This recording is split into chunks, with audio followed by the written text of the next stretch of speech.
നമസ്കാരം. അന്യോന്യത്തിലേക്ക് സ്വാഗതം. നമ്മളോടൊപ്പം ഇപ്പോഴുള്ളത് ശ്രീ പുന്നല ശ്രീകുമാർ. നമസ്കാരം. കേരളത്തിൽ വനിതാ മതിൽ സൃഷ്ടിച്ച നവോത്ഥാന മൂല്യ സംരക്ഷണ സമിതിയുടെ കൺവീനറായിരുന്നു താങ്കൾ. വനിതാ മതിൽ ഒരു ചരിത്ര സംഭവമായി മാറിയിരിക്കുന്നു. ആദ്യം തന്നെ അഭിനന്ദനങ്ങൾ. Thank you. വനിതാ മതിൽ ഇത് നടക്കുന്നതിന് മുമ്പ് പ്രഖ്യാപിച്ചതിന് പിന്നാലെ വലിയ എതിർപ്പിന് ഇരയായി. നാനാസ്ഥലത്തു നിന്നും ആക്രമിക്കപ്പെട്ടു. അതിൻ്റെ സംഘാടകർ എന്ന് പറയുന്ന ആളുകൾ വ്യക്തിപരമായി വരെ ആക്രമണങ്ങൾ നേരിട്ടു. അടുത്ത കാലത്തെ ഏതെങ്കിലും ഒരു സാമൂഹ്യ സംഭവത്തിന് ഉണ്ടാകുന്നതിൽ ഏറ്റവും വലിയ എതിർപ്പ് വനിതാ മതിൽ ക്ഷണിച്ചു വരുത്തി. ഈ വിജയത്തിൻ്റെ പശ്ചാത്തലത്തിൽ ആ എതിർപ്പിലേക്ക്, അഭൂതപൂർവമായ ആ എതിർപ്പിലേക്ക് തിരിഞ്ഞു നോക്കുമ്പോൾ അതിൻ്റെ സംഘാടകൻ എന്ന നിലയ്ക്ക് താങ്കൾക്ക് എന്ത് തോന്നുന്നു? അല്ല, ഈ വനിതാ മതിലിൻ്റെ ചരിത്രപരമായ വിജയത്തിൻ്റെ അടിസ്ഥാനം ആ എതിർപ്പ് തന്നെയാണ് എന്നാണ് ഞാൻ വിലയിരുത്തുന്നത്. മുഖ്യമന്ത്രിയുടെ പ്രതിവാര സംവാദ പരിപാടിയായിട്ടുള്ള നാം മുന്നോട്ട് എന്ന ഷോയുടെ 46ാമത് എപ്പിസോഡിൽ ഈ നവോത്ഥാനം എന്ന സബ്ജക്റ്റിനെ അധികരിച്ചിട്ടാണ് ആ എപ്പിസോഡ് സംഘടിപ്പിച്ചത്. അതിൽ പാനലിൽ ഉണ്ടായിരുന്ന ഒരാളാണ് ഞാൻ. അപ്പോൾ ഈ സമൂഹത്തിൽ ഇന്ന് നിലനിൽക്കുന്ന ജീർണതകളെ സംബന്ധിച്ചും നവോത്ഥാന മൂല്യങ്ങളുടെ അത് ദുർബലമായതിൻ്റെ പശ്ചാത്തലത്തിലാണ് ഇത്തരം സാഹചര്യങ്ങൾ ഉടലെടുക്കുന്നത് എന്നുള്ള നിലയിൽ ചർച്ച രൂപപ്പെട്ടു. ആ ഘട്ടത്തിലാണ് ഈ നവോത്ഥാന മൂല്യങ്ങളെ ശക്തിപ്പെടുത്തി ഈ ജീർണതകളെ പ്രതിരോധിക്കണം എന്ന നിലയിൽ ഒരു അഭിപ്രായം ഉയർന്നു വരികയും അതിനുവേണ്ടി നിലകൊള്ളുന്ന പ്രസ്ഥാനങ്ങളെ ഏകോപിപ്പിക്കുന്നതിന് സംസ്ഥാന സർക്കാർ മുൻകൈയെടുക്കുമോ എന്നൊരു ചോദ്യം ചോദിച്ചു. ബഹുമാനപ്പെട്ട മുഖ്യമന്ത്രി വളരെ പോസിറ്റീവായി പ്രതികരിക്കുകയും സർക്കാർ മുൻകൈയെടുക്കുമെന്നും അതിനുവേണ്ടി ഒരു യോഗം വിളിക്കാം എന്ന നിലയിലേക്ക് അവിടെ തന്നെ പ്രഖ്യാപിക്കുകയും ചെയ്തു. അതിൻ്റെ അടിസ്ഥാനത്തിലാണ് കഴിഞ്ഞ ഡിസംബർ മാസം 1-ാം തീയതി ഈ നവോത്ഥാന പാരമ്പര്യമുള്ള സംഘടനകളെ വിളിക്കാൻ തീരുമാനിച്ചു. അത് ശബരിമലയുടെ പശ്ചാത്തലത്തിലായതുകൊണ്ട് ഈ ഹിന്ദു വിഭാഗത്തിലുള്ള ആ മതധാരയിലുള്ള ആളുകളെയാണ് വിളിച്ചത്. അത് തന്നെ പിന്നീട് എതിർക്കപ്പെട്ടു. പക്ഷെ അന്ന് നമ്മൾ മറ്റു മതസ്ഥരെ കൂടി വിളിച്ചിരുന്നുവെങ്കിൽ അന്യമതസ്ഥരെ വിളിച്ചിരുത്തി തങ്ങളുടെ ആരാധനാലയത്തെ അട്ടിമറിക്കുന്നതിന് വേണ്ടിയുള്ള ഗൂഢാലോചന നടത്തുന്നു എന്ന ആക്ഷേപങ്ങളിലേക്ക് അത് പോകുമായിരുന്നു. 190 സംഘടനകൾക്ക് കത്തയച്ചു. 174 സംഘടനകൾ പങ്കെടുത്തു. 3 സംഘടനകൾ വിയോജിപ്പ് രേഖപ്പെടുത്തി. ബാക്കിയുള്ളവർ ഇതിനെ അനുകൂലിച്ചു. അങ്ങനെയാണ് ഈ കോടതി വിധിയുടെ പശ്ചാത്തലത്തിൽ തെരുവിലുണ്ടായ ഏകപക്ഷീയമായ ചില പ്രതിഷേധങ്ങളുണ്ട്. അതെല്ലാം വിശ്വാസികളുടെ പേരിലായിരുന്നു. ആ പ്രതിഷേധങ്ങളുടെ നിഴലിൽ നിൽക്കേണ്ടി വരുന്ന ആളുകളെ സംബന്ധിച്ച് അവരുടെ അഭിപ്രായത്തോട് യോജിക്കുന്നവരല്ല. അപ്പോൾ അത് വെളിപ്പെടുത്താനുള്ള ഒന്ന് കേരളത്തിൻ്റെ ഒരു മനസ്സ് ഇങ്ങനെയല്ല എന്ന് പ്രകടിപ്പിക്കണമെങ്കിൽ പ്രതീകാത്മകമായി ഏതെങ്കിലും തരത്തിലുള്ള ഒരു ഡെമോൺസ്ട്രേഷൻ വേണം എന്ന നിലയിലേക്ക് അഭിപ്രായം വന്നു. എന്തുകൊണ്ട് സ്ത്രീകളുടെ മതിലായി അങ്ങനെ ഒരു ആശയം താങ്കളുടെ മനസ്സിൽ തോന്നി? അല്ല, നമ്മളിപ്പോൾ സമകാലികമായി നമ്മുടെ സമൂഹത്തിലുണ്ടാകുന്ന ഇത്തരം ജീർണതകളുടെ എല്ലാം ദുരന്തങ്ങൾ പേറേണ്ടി വരുന്നത് അല്ലെങ്കിൽ ഇരകളാകുന്നത് സ്ത്രീകളാണ്. അതുകൊണ്ട് തന്നെ ഇപ്പോൾ ലിംഗസമത്വത്തിന് വേണ്ടി നമ്മുടെ രാജ്യത്ത് തന്നെ ചരിത്രപ്രധാനമായിട്ടുള്ളൊരു വിധി പ്രസ്താവം ഉണ്ടായിരിക്കുന്നു. അതിൻ്റെ ഗുണഫലങ്ങൾ അവരിലേക്ക് എത്തിക്കുന്നതിന് കഴിയാത്തൊരു സാഹചര്യം നിലനിൽക്കുന്നു. ഈ ഘട്ടത്തിൽ വനിതകളെ തന്നെ മുൻനിർത്തി ഇത്തരം കാര്യങ്ങളിൽ പ്രതിരോധ പ്രവർത്തനങ്ങളിലേക്ക് വരണം എന്ന നിലയിലാണ് ചിന്തിച്ചത്. അപ്പോൾ ഈ കേരളത്തിൻ്റെ തെരുവിലാകെ ഈ നാമജപ യാത്രകളും ഇതൊക്കെ നടന്ന ഒരു പശ്ചാത്തലത്തിൽ അതിർത്തി മുതൽ അതിർത്തി വരെ നീണ്ടു നിൽക്കുന്ന ഒരു വലിയ പ്രതിരോധത്തിന് അവസരം ഉണ്ടാക്കണമെന്ന് തീരുമാനിച്ചു. മതിലിനെതിരെ വന്ന ഏറ്റവും ദൃഢമായ ശബ്ദം അത് കേരളത്തിലെ ജനങ്ങളെ വർഗീയമായി, ജാതീയമായി ചേരിതിരിക്കുന്നു എന്നതാണ്. ജാതീയമായൊരു ചേരിതിരിവാണോ അതുണ്ടാക്കിയത് എന്ന ചോദ്യത്തിന് എന്ത് മറുപടി പറയും? അത് സ്വയം സൃഷ്ടിക്കപ്പെട്ടതാണ്. ഇപ്പോൾ ശബരിമലയുടെ പശ്ചാത്തലത്തിലാണ് ഈ യോഗം വിളിച്ചത് എന്ന് ഞാൻ പറഞ്ഞു. 190 സംഘടനകൾക്കും സർക്കാർ കത്തയച്ചു. അതാണ് സർക്കാരിൻ്റെ ഭാഗത്തുനിന്നുണ്ടായിട്ടുള്ള ഒരു തുറന്ന സമീപനം. ഭിന്നാഭിപ്രായം ഉയർത്തിയിട്ടുള്ള NSS ഉൾപ്പെടെയുള്ള സംഘടനകളെ, യോഗക്ഷേമ സഭ ഉൾപ്പെടെയുള്ള സംഘടനകളെ ക്ഷണിച്ചു എന്നതാണ് അതിൻ്റെ ഒരു മെരിറ്റ് എന്ന് പറയുന്നത്. പക്ഷെ അവർ വിട്ടുനിന്നു. ആ നടപടിയാണോ ഒരു അവർണാവർണ ചേരിതിരിവുണ്ടാക്കിയത്? അവരുടെ നടപടിയാണ്. അതെ, അതുകൊണ്ടാണ് ഞാൻ പറഞ്ഞത് സ്വയം സൃഷ്ടിക്കപ്പെട്ടതാണ്. പക്ഷേ അതിന് ഉത്തരവാദികൾ അവർ തന്നെയാണ്. NSSഉം യോഗക്ഷേമ സഭയാണ്. തീർച്ചയായിട്ടും ഈ ആക്ഷേപം ഉന്നയിച്ച ആളുകൾ അതുപോലെ തന്നെ അവരെ പ്രോത്സാഹിപ്പിച്ച അല്ലെ അവരെ പിന്തുണച്ചവരാണ് പറഞ്ഞത് ഇതിൽ പങ്കെടുക്കുന്നവർ എടുക്കാച്ചരക്കുകളാണ്, അതുപോലെ തന്നെ ഇത് വർഗീയ മതിലാണ്. അപ്പോൾ വിയോജിപ്പ് രേഖപ്പെടുത്തിയതിന് ശേഷം പങ്കെടുക്കാത്തവർക്ക് മഹത്വം കൽപ്പിക്കുന്നതിന് വേണ്ടിയിട്ടാണ് പങ്കെടുത്തവരെ അപമതിക്കുന്ന തരത്തിലുള്ള പരാമർശങ്ങൾ കേരളത്തിലുണ്ടായത്.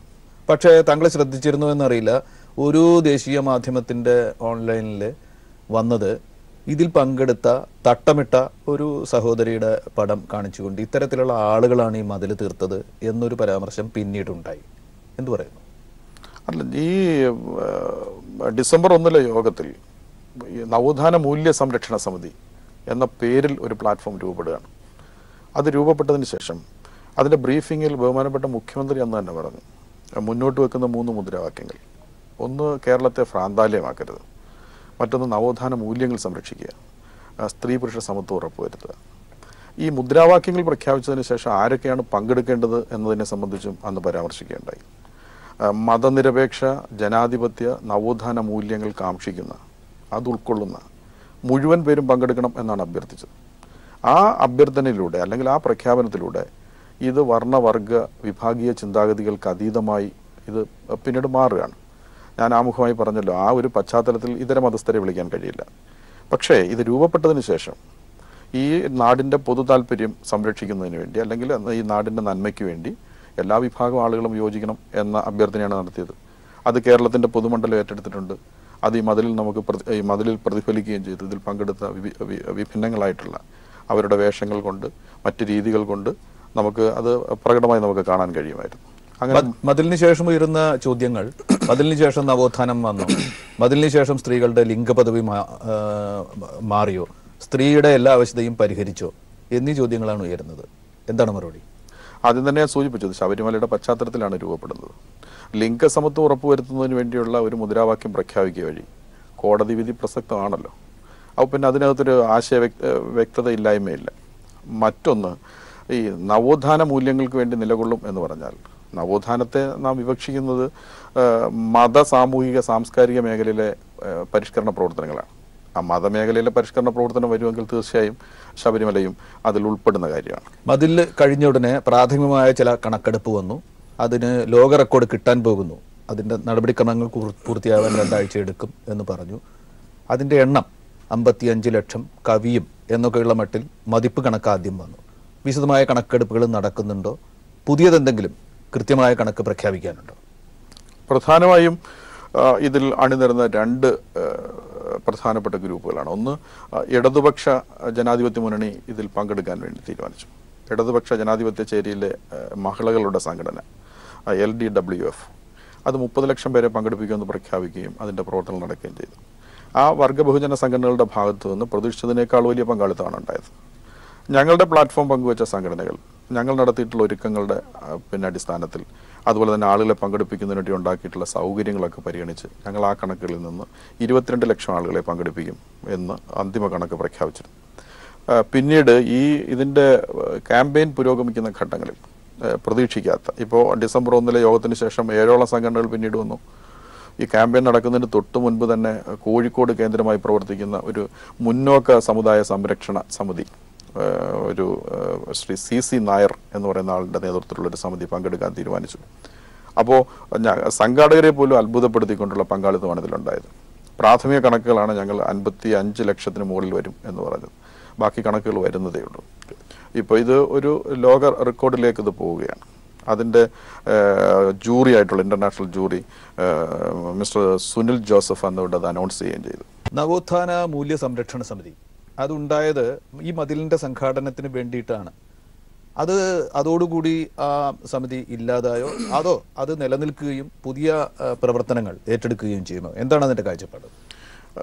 മുൻപ് ചോദിച്ചൊരു ചോദ്യത്തിന് കുറച്ചുകൂടി ഒരു ക്ലാരിറ്റി വേണമെന്ന് ഞാൻ കരുതുന്നു. കാരണം മതിലുകൊണ്ടെല്ലാം അവസാനിക്കുമോ എന്ന ചോദ്യത്തിന് ഞങ്ങൾ മുന്നോട്ട് വെച്ചത് മതിലുകൊണ്ട് ഞങ്ങൾ തുടങ്ങുകയാണ് എന്നാണ്. ഞങ്ങൾ മുന്നോട്ട് വെച്ച ആശയങ്ങൾ അത് ഒരു പെട്ടെന്നുള്ളൊരു പരിഹരിക്കാൻ പറ്റുന്ന വിഷയങ്ങളല്ല ഞങ്ങൾ മുന്നോട്ട് വെച്ചത്. ഈ നാടിനെ ഗ്രസിച്ചിട്ടുള്ള ജീർണതകളാണ്. അത് പല കാര്യങ്ങളിലും ഈ നാടിൻ്റെ മനസ്സിനെ രൂപപ്പെടുത്തേണ്ടതായിട്ടുണ്ട്. അതിന് വലിയ ആശയസമരങ്ങൾ നടക്കണം എന്ന് തന്നെയാണ് ഞങ്ങളുടെ അഭിപ്രായം. അപ്പം മതിൽ എന്ന് പറയുന്നത് ഈ നാടിനോട് ആവശ്യപ്പെടുന്ന ചില ഘടകങ്ങളുണ്ട്. അതുകൊണ്ട് ഒരു വലിയ ആശയസമരത്തിന് ഈ മതിൽ തുടക്കം കുറിക്കുമെന്നാണ് ഞങ്ങൾ കരുതുന്നത്. സമിതി നിലനിൽക്കുമോ? പുതിയ കടമകൾ ഏറ്റെടുക്കുമോ? ഞങ്ങളിപ്പോൾ ഇനി വളരെ അടുത്ത് തന്നെ ഈ സമിതി ചേരുകയും ഈ ക്യാമ്പയിൻ്റെ വിജയപരാജയങ്ങളെ സംബന്ധിച്ച് ചർച്ച ചെയ്യുകയും കൂടുതൽ വ്യക്തതയോടുകൂടി ഇപ്പം മതിൽ ആദ്യം ഉണ്ടായിരുന്നൊരു കാര്യം, ഈ മതിലൊരു പ്രതിബന്ധത്തിൻ്റെ പ്രതീകമാണല്ലോ, അതുകൊണ്ട് ഇങ്ങനെ ഒരു ക്യാമ്പയിൻ അതൊരു ശുഭസൂചകമല്ല എന്ന് പറയുന്ന ചില ആക്ഷേപങ്ങൾ വന്നിരുന്നു. അന്ന് ഞങ്ങൾ പറഞ്ഞു ഈ മതിലിന് 2 ലക്ഷ്യങ്ങളാണുള്ളത്. മതിൽ പ്രതിരോധമാണെങ്കിൽ പ്രതിരോധത്തോടൊപ്പം തന്നെ സംരക്ഷണത്തിൻ്റെ ഉത്തരവാദിത്വം ഇതിനുണ്ട്. മൂല്യങ്ങളെ സംരക്ഷിക്കാനും ജീർണതകളെ പ്രതിരോധിക്കുവാനും ആണ് ഈ മതിലെന്ന് പറഞ്ഞു. കേരളത്തിലെ പെൺകരുത്തിലാണ് ഈ മതിൽ തീർത്തിട്ടുള്ളത്. അത് ഞങ്ങൾ പറഞ്ഞതുപോലെ തന്നെ ഇതിൻ്റെ സംരക്ഷണത്തിൻ്റെയും പ്രതിരോധത്തിൻ്റെയും ഉത്തരവാദിത്വം നിർവഹിക്കും. പക്ഷേ ഇവിടെ ഞങ്ങൾ പിന്നെ ആരംഭിക്കുന്ന ആശയ സമരം മുന്നോട്ട് കൊണ്ടുപോകുന്നതിന് വേണ്ടി കൂടുതൽ വ്യക്തതയോടുകൂടി ഇനിയും സന്നദ്ധരായിട്ടുള്ള സംഘടനകളെ കൂടി ചേർത്ത് ഇതിൻ്റെ പ്രവർത്തനം ശക്തമായി മുന്നോട്ട് കൊണ്ടുപോകുന്നതിന് വേണ്ടിയിട്ടാണ് ഇപ്പോൾ ഞങ്ങൾ തീരുമാനിച്ചിട്ടുള്ളത്. യാദൃച്ഛികമായിരിക്കാം, മതിലിൻ്റെ നടന്നതിൻ്റെ പിറ്റേ ദിവസമാണ് ശബരിമലയിൽ 2 യുവതികൾ പ്രവേശിച്ചുകൊണ്ട് കോടതി വിധി നടപ്പാവുന്ന സ്ഥിതി ഉണ്ടായത്. അതോടുകൂടി ഈ പ്രശ്നം, ശബരിമലയിൽ ആ വിധി വന്നതിന് ശേഷമുണ്ടായ പ്രശ്നങ്ങൾ അടുത്തൊരു ഘട്ടത്തിലേക്ക് കടന്നിരിക്കുന്നു. ഇപ്പോൾ ആ പ്രവേശനത്തിനെതിരെ വലിയൊരു സമരം കേരളത്തിൽ ഹിന്ദുത്വ ശക്തികൾ ആരംഭിച്ചിരിക്കുകയാണ്. ഈ സിറ്റുവേഷനെ കുറിച്ച് എന്ത് പറയുന്നു? കേരളം പോലെ ഒരു സംസ്ഥാനം, ഇത് ജനാധിപത്യപരമായി ഒരുപാട് മുന്നോട്ട് സഞ്ചരിച്ചൊരു സംസ്ഥാനമാണ്, ഒരു സാമൂഹിക വികാസം കൈവരിച്ചൊരു സംസ്ഥാനമാണ്. ഇവിടെ നമ്മുടെ പരമോന്നത നീതിന്യായ പീഠത്തിൻ്റെ ഒരു വിധി പ്രസ്താവം അത് നടപ്പിലാക്കാൻ കഴിയാത്തൊരു സാഹചര്യം ഈ സംസ്ഥാനത്തിൻ്റെ പുരോഗമന മനസ്സിന് യോജിച്ചതല്ല. അത് ഞങ്ങൾ ആദ്യം തന്നെ പറഞ്ഞിരുന്നു. പക്ഷേ ഇപ്പോൾ വിധി നടപ്പായൊരു സാഹചര്യമുണ്ട്, അതിനെ നമുക്ക് അങ്ങനെ വിലയിരുത്താൻ കഴിയും. പക്ഷേ ഞങ്ങൾ പറഞ്ഞൊരു കാര്യം, നമ്മൾ സാധാരണ ഒരു ക്ഷേത്ര ദർശനം അല്ലെങ്കിൽ ഒരു വിശ്വാസ കേന്ദ്രത്തിൽ പോവുക ഒരുപക്ഷെ ഒരു മനസ്സമാധാനത്തിനോ ആശ്വാസത്തിനൊക്കെ വേണ്ടിയാകും. തീർച്ചയായും. പക്ഷേ ഇപ്പോൾ ശബരിമലയിലേക്ക് പോകുന്നത് അങ്ങനെയല്ല. നമ്മളിപ്പോൾ പോയ 2 പേരുടെ ജീവൻ അപകടത്തിലാണ്. ഒരുപക്ഷെ അവരുടെ വീടിനും സ്വത്തിനും ഒക്കെ ഇപ്പോൾ സംരക്ഷണം ഏർപ്പെടുത്തിയിരിക്കുന്നു. അപ്പോൾ ഞങ്ങൾ മുന്നോട്ട് വെക്കുന്ന ആശയം, ഒരാൾക്ക് യഥേഷ്ടം സ്വതന്ത്രമായി പോകാൻ കഴിയുന്ന ഒരു കേന്ദ്രമായി ശബരിമല മാറണം. ശബരിമലയുടെ സമ്പൂർണ്ണമായ ജനാധിപത്യവൽക്കരണം നടക്കണം. അതിന് സമൂഹ മനസ്സ് രൂപപ്പെട്ടിട്ടില്ലെങ്കിൽ, ഇപ്പോൾ പ്രതിഷേധത്തിൽ നിൽക്കുന്നവരുടെ പോലും മനസ്സ് മാറുന്ന തരത്തിലേക്ക് അല്ലെങ്കിൽ ഈ സമൂഹത്തെ പരിവർത്തനപ്പെടുത്തുന്ന തരത്തിലേക്കുള്ള വലിയ തോതിലുള്ള ഒരു ആശയ സമരം തന്നെ നടക്കേണ്ടതുണ്ട്. സമൂഹ മനസ്സിനെ രൂപപ്പെടുത്തുന്നതിന് വേണ്ടിയുള്ള വലിയ സംവാദങ്ങൾ ഉണ്ടാകേണ്ടതുണ്ട്. ആ ഒരു നിലയാണ് ഞങ്ങൾ പറഞ്ഞത്. അപ്പോൾ സാങ്കേതികമായി കോടതി വിധി നടപ്പിലായി എന്ന് പറയുമ്പോഴും നമുക്ക് ഈ പറയുന്ന ജനാധിപത്യവൽക്കരണത്തിന് വേണ്ടിയിട്ടുള്ള നേടേണ്ടതുണ്ട്. മതിലിൻ്റെ ഒരു മുദ്രാവാക്യം സ്ത്രീ പുരുഷ സമത്വം എന്നതായിരുന്നു, ആ തുല്യത ഉണ്ട് എന്നതായിരുന്നു. അത് ശബരിമല പ്രശ്നത്തെ ഉൾക്കൊള്ളുന്നതായിരിക്കാം. പക്ഷേ ശബരിമലയിൽ യുവതികൾ കയറണോ വേണ്ടയോ എന്നുള്ളത് അത് നേരിട്ട് സംസാരിച്ചിരുന്നില്ല. ഈ യുവതി പ്രവേശം അവിടെ നടന്നതിന് പിന്നാലെ ഈ നവോത്ഥാന മൂല്യ സംരക്ഷണ സമിതിയുടെ ചെയർമാൻ കൂടിയായ വെള്ളാപ്പള്ളി നടേശൻ അതിൽ വേദന പ്രകടിപ്പിക്കുകയാണ് ഉണ്ടായത്.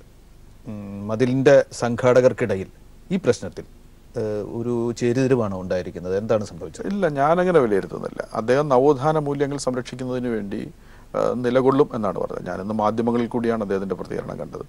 അതിലും ഈ നവോത്ഥാന മൂല്യങ്ങളെ സംരക്ഷിക്കുന്ന കാര്യത്തിൽ പിന്നോട്ട് പോയി എന്ന് അദ്ദേഹം പറഞ്ഞിട്ടില്ല. ശബരിമല യുവതികളെ പ്രവേശിപ്പിച്ച അതിൻ്റെ ആ സമയത്തെ സംബന്ധിച്ചും അവലംബിച്ച ചില രീതികളെ സംബന്ധിച്ചുള്ള അഭിപ്രായ വ്യത്യാസങ്ങളെ പറഞ്ഞിട്ടുള്ളൂ.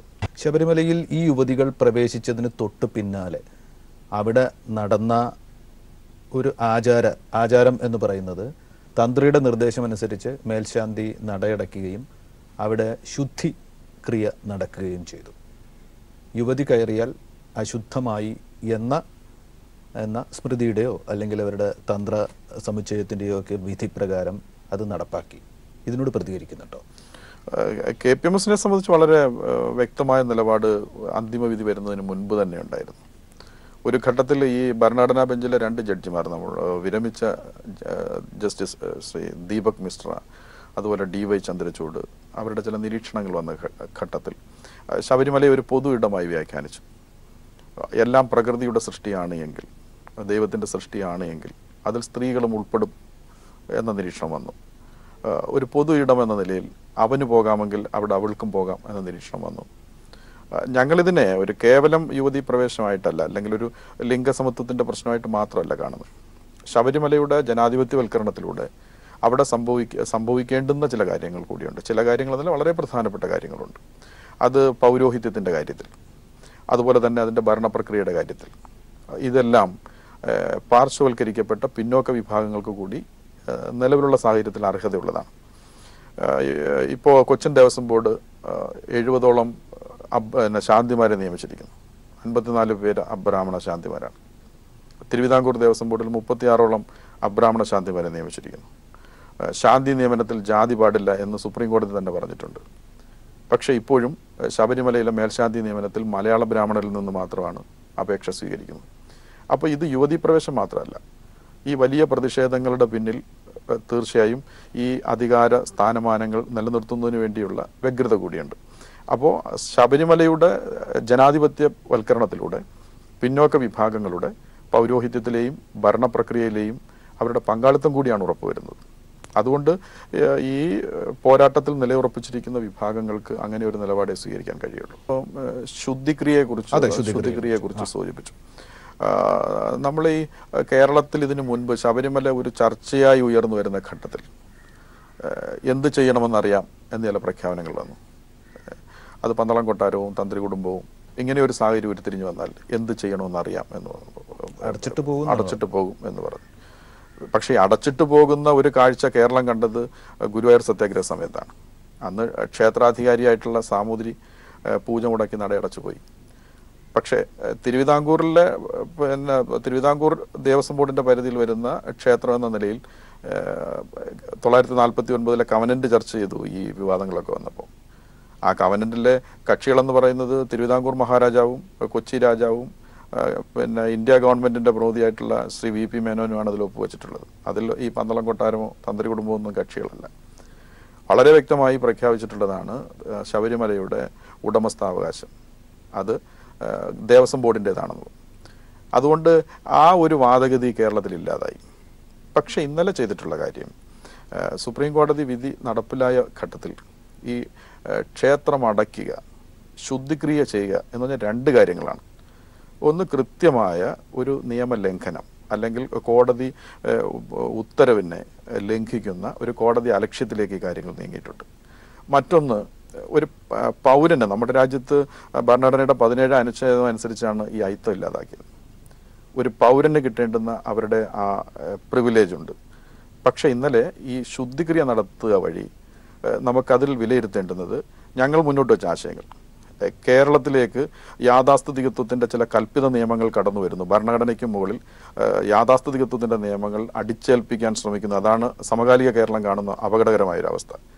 അത് ശരിവെക്കുന്ന തരത്തിലാണ് ഇന്നലെ ഇതിന് ശേഷം നടന്നിട്ടുള്ള ശുദ്ധിക്രിയ അയിത്താചരണമാണോ? തീർച്ചയായിട്ടും അത് അങ്ങനെ തന്നെ കാണണം. സ്ത്രീയോടുള്ള അയിത്തം തന്നെയാണ്. ഇവിടെ തന്ത്രിയായാലും മേൽശാന്തിയായാലും രാജ്യത്തെ ഒരു പൗരനാണ്. അവർ ഭരണഘടന അനുസരിക്കാൻ, രാജ്യത്ത് നിലനിൽക്കുന്ന നിയമങ്ങൾ അനുസരിക്കാൻ ബാധ്യതയുള്ളവരാണ്. അപ്പോൾ ഇപ്പോൾ നടന്നിട്ടുള്ള കാര്യം തീർച്ചയായും ഞങ്ങൾ മുന്നോട്ട് വെച്ച ആശങ്കകൾ ശരിവെക്കുന്ന തരത്തിലുള്ള കാര്യങ്ങളാണ് ഇപ്പോൾ ശബരിമല നടന്നിട്ടുള്ളത്. തീർച്ചയായിട്ടും അതുപോലെ തന്നെ വിവിധ ക്ഷേത്ര വൃത്തികൾ, അതൊക്കെ പല ജാതിക്കാർക്ക്, പ്രത്യേകിച്ച് അമ്പലവാസി സമുദായങ്ങൾക്കായിട്ട് കൊട്ട്, മാലകെട്ട്, അങ്ങനെ പലതും ഉണ്ടല്ലോ, കഴകം എന്നൊക്കെ. അതൊക്കെ പലർക്കും പല അമ്പലവാസി സമുദായങ്ങൾക്കായിട്ട് സംവരണം ചെയ്ത രീതിയുണ്ട്. പല കലാകാരന്മാരും അതിനെതിരെയൊക്കെ ശബ്ദിക്കുന്നുണ്ട്. ഇടക്ക കലാകാരന്മാരൊക്കെ അതിനെതിരെ ശബ്ദിച്ചു വന്നിട്ടുണ്ട്.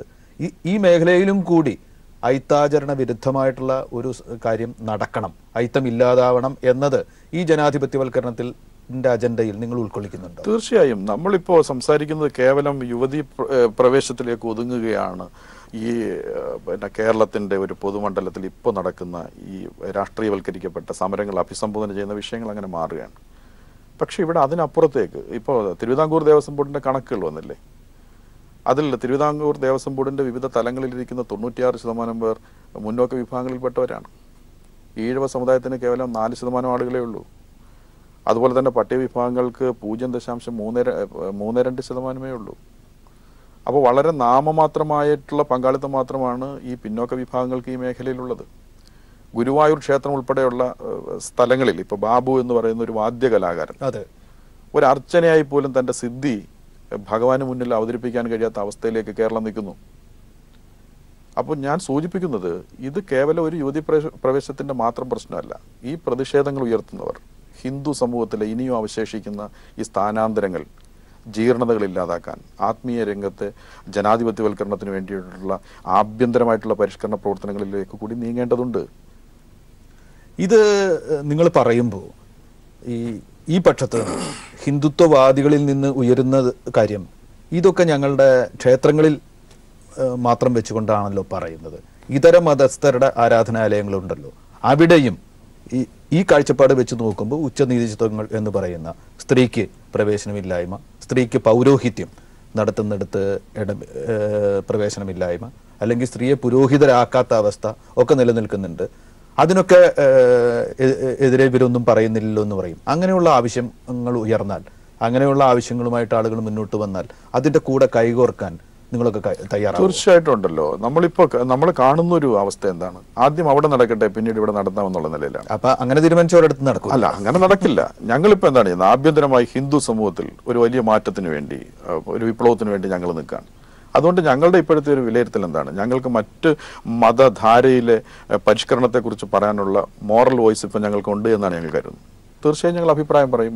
ഈ പരിഷ്കരണത്തെ മുന്നോട്ട് കൊണ്ടുപോകുമ്പോൾ അത് പറയാൻ ഞങ്ങൾ സന്നദ്ധമാകും. കേരളത്തിൽ പുന്നല ശ്രീകുമാർ എന്ന KPMSന്റെ നേതാവ് ഒരു 12 വർഷം ആയി അതിന് നേതൃത്വം നൽകിക്കൊണ്ടിരിക്കുന്ന നേതാവ്, താങ്കളുടെ ഈ നേതൃജീവിതത്തിന്റെ ഒരു പുതിയ ഘട്ടത്തിൽ താങ്കൾ എത്തിയിരിക്കുകയാണ് എന്ന് തോന്നുന്നുണ്ടോ ഈ ഘട്ടത്തിൽ? തീർച്ചയായും.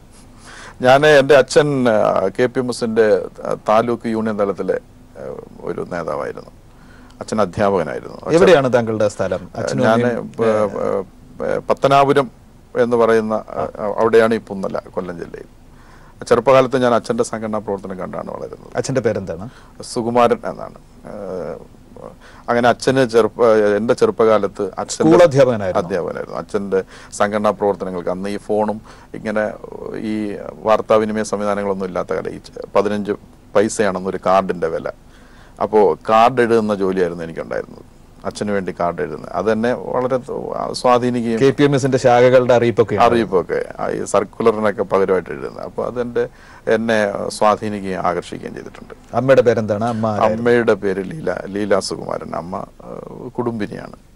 2 സഹോദരങ്ങളുണ്ട്. പിന്നെ ഭാര്യയും മോളും ഉണ്ട്. മോള് ഇപ്പോൾ +1 പഠിക്കുന്നു.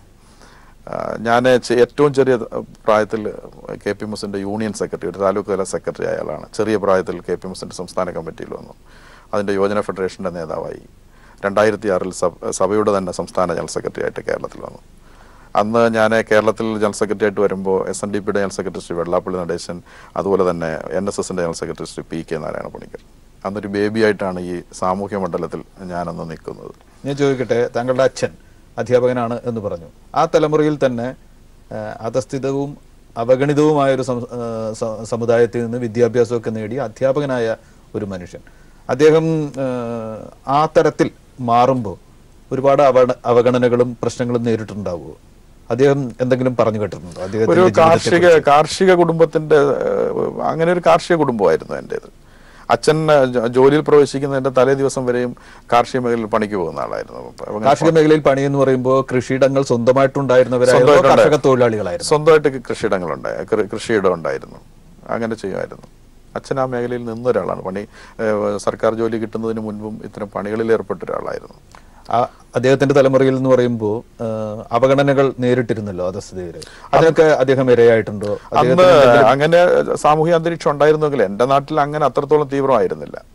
ഈ കാർഷിക മേഖല ഉൾക്കൊള്ളുന്നതുകൊണ്ട് ആ പരിഗണനയും അത്തരം കുടുംബങ്ങളിൽ ഉള്ള സ്വാതന്ത്ര്യവും ഒക്കെ ഉണ്ടായിരുന്ന ഒരു കാലമായിട്ടാണ് ഞാൻ കരുതുന്നത്. താങ്കൾക്ക് ജാതീയമായിട്ടുള്ള ഉച്ചനീചത്വങ്ങളുടെ അനുഭവങ്ങൾ ഉണ്ടായിട്ടുണ്ടോ? അങ്ങനെ ഉണ്ടായിട്ടില്ല. ഇപ്പോഴും കേരളത്തിൽ ഞാൻ KPMSനെ കുറിച്ച് പറഞ്ഞാൽ സമുദായ കാര്യങ്ങളിൽ ഏർപ്പെട്ടിരുന്ന ഒരു സംഘടന ഇന്ന് സാമൂഹികമായി ശബ്ദം ഉയർത്തിക്കൊണ്ടിരിക്കുകയാണ്. അപ്പോൾ സമുദായത്തിൻ്റെ അപ്പുറത്തേക്ക് സമൂഹത്തിന് വേണ്ടി സംസാരിക്കുന്ന തലത്തിലേക്ക് ഞങ്ങൾ മാറി. ഇത് KPMSന് മാത്രമല്ല, ഒരുപക്ഷെ നവോത്ഥാന മൂല്യ സംരക്ഷണ സമിതിയിൽ വരുന്ന എല്ലാ സംഘടനയ്ക്കും പറയാനുള്ള ഒരു മാറ്റമാണ്. തീർച്ചയായും അതാണ് ഇതുവരെ സ്വന്തം സമുദായത്തിന്റെ ചില പ്രശ്നങ്ങൾ തീർച്ചയായിട്ടും അത് പ്രസക്തമാണ്, അത് ഉയർത്തിപ്പിടിച്ചുകൊണ്ട് നിൽക്കുകയാണ്.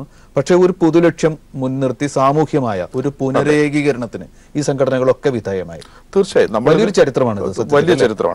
ഇത് യഥാർത്ഥത്തിൽ ഇത് നവോത്ഥാനത്തിന്റെ ഒരു പുനർജനിയാണ്. ഇതിൻ്റെ ഒരു സെക്കൻഡ് ഫേസ് എന്നൊക്കെ വേണമെങ്കിൽ നമുക്ക് പറയാം. അതുകൊണ്ട് ഞാൻ വ്യക്തിപരമായി വിലയിരുത്തുന്നത് പോലെ തന്നെ ഈ പ്ലാറ്റ്ഫോം പങ്കുവയ്ക്കുന്ന ഓരോരുത്തരുടെ അനുഭവം ഇത് തന്നെയായിരിക്കും. സമുദായത്തിൽ നിന്ന് സമൂഹത്തിലേക്ക് വളരുകയാണ്, സമൂഹത്തിൻ്റെ പ്രശ്നങ്ങൾ അഭിസംബോധന ചെയ്യുകയാണ്. അങ്ങനെ സഹവർത്തിത്വത്തിലൂടെ സാമൂഹ്യ പുരോഗതിയിലേക്ക് എന്ന് പറയുന്ന ഒരു വലിയ സന്ദേശമാണ് ഈ കാലഘട്ടത്തിൽ ഈ പ്ലാറ്റ്ഫോം പങ്കുവയ്ക്കുന്ന സംഘടനകൾ. അവരുടെ പൂർവ്വകാലത്തെ അവരുടെ സമുദായ ആചാര്യന്മാരുടെ പോരാട്ടങ്ങളെ, അതിൻ്റെ തീക്ഷ്ണമായ പോരാട്ടങ്ങളെ സ്മരിക്കുകയും ആ ഊർജത്തിൽ നിന്ന് ഈ നാടിൻ്റെ നന്മയ്ക്ക് വേണ്ടി പുതിയ മേഖലകളിലേക്ക് പരിവർത്തനത്തിന് വേണ്ടി നീങ്ങുന്ന വളരെ അഭിമാനകരമായിട്ടുള്ള ഒരു കാഴ്ചയാണെന്ന് കേരളം കാണുന്നത്. താങ്കൾക്ക് എല്ലാ ആശംസകളും ഈ പരിപാടിയിൽ പങ്കെടുത്തതിന് നന്ദി. Thank you.